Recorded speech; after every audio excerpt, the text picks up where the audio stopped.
비뇨기계 종양과 비뇨기계 결석을 주로 보시는 비뇨의학과 전문의 선생님들은 물을 많이 드시라고 하고요. 배뇨 장애를 전문으로 많이 보시는 분들은 물을 너무 많이 먹으면 안 된다고 말씀을 드리는 경향이 있다고 생각을 합니다. 물론 저도. 안녕하십니까, 비뇨의학과 전문의 양승호 원장입니다. 자, 오늘은 여러 가지 비뇨의학과 전문의들이 듣는 질문 중에서 어떠한 습관이나 어떠한 상황이 더 안 좋은지, 이 둘 중에 꼭 하나를 어쩔 수 없이 고르라면 어떤 거를 고르는 게 비뇨의학과적으로는 조금이라도 더 나을지 한번 말씀을 드려보는 시간을 갖도록 하겠습니다.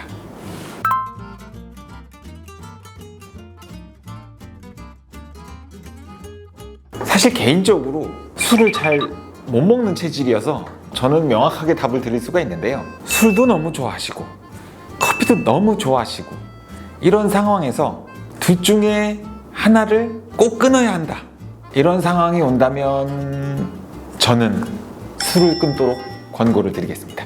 일반적으로 쉽게 설명을 드려서 술은 비뇨의학과적으로 전립선이라고 하는 장기를 공격을 하고요.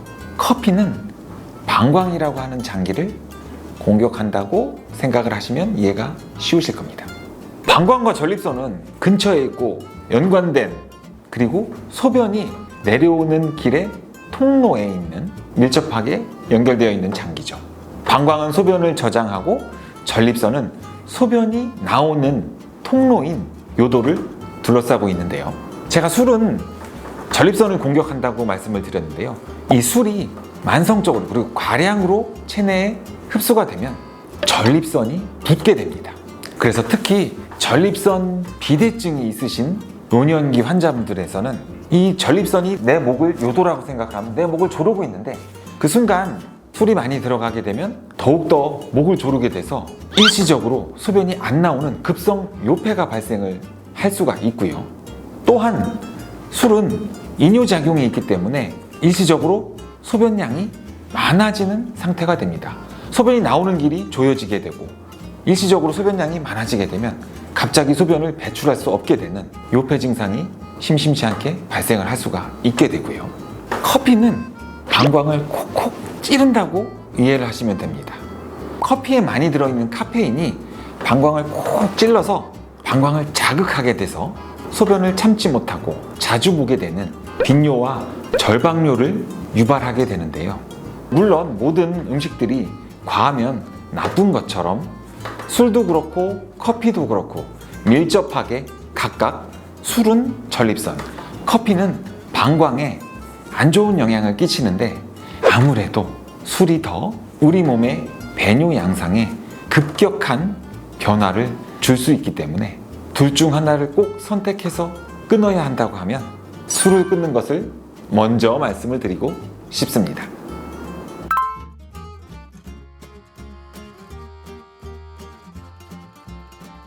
소변을 너무 참는 습관, 그리고 소변을 너무 자주 보는 습관, 이 문제는 우리 몸의 비가역적인 변화와 연관을 지어서 생각을 해야 됩니다. 둘 다 방광이라고 하는 장기에 영향을 주는 습관인데요. 방광이라고 하는 장기는 우리 몸의 소변을 일시적으로 저장을 하고 있다가 잘 배출을 하도록 모아주고 있는 장기입니다.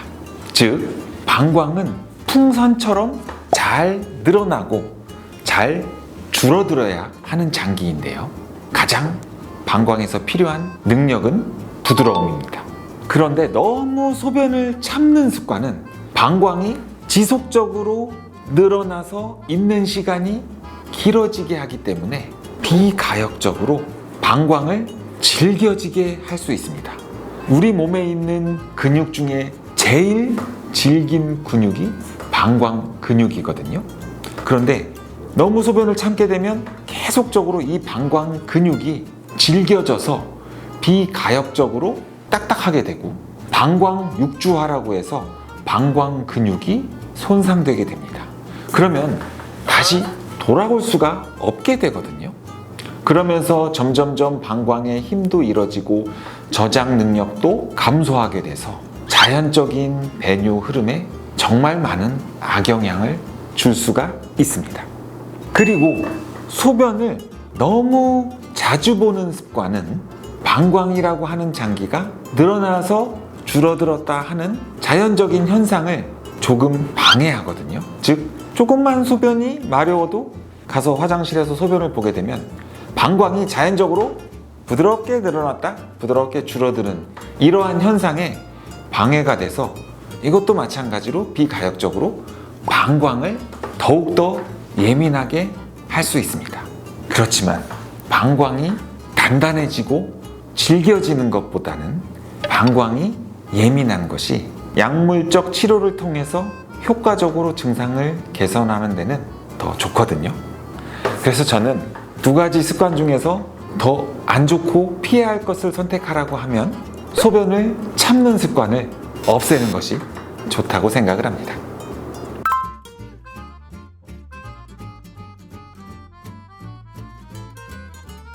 비뇨의학과 전문의들도 세부적으로는 여러 영역 중에서 자신이 조금 더 전문적으로 환자를 보는 영역들이 있습니다. 그래서 크게 비뇨기계 종양을 주로 보시는 분들도 있고 배뇨장애를 주로 보시는 분들도 있고 요로 결석을 주로 보시는 분들도 있습니다. 근데 일반적으로 제가 느꼈을 때 비뇨기계 종양과 비뇨기계 결석을 주로 보시는 비뇨의학과 전문의 선생님들은 물을 많이 드시라고 하고요. 배뇨장애를 전문으로 많이 보시는 분들은 물을 너무 많이 먹으면 안 된다고 말씀을 드리는 경향이 있다고 생각을 합니다. 물론 저도 그렇게 말씀을 드리고 있고요. 비뇨기계 종양이든 비뇨기계 결석이든 재발을 방지하기 위해서는 소변이 그만큼 많이 생성돼서 많이 배출되는 게 이득이거든요.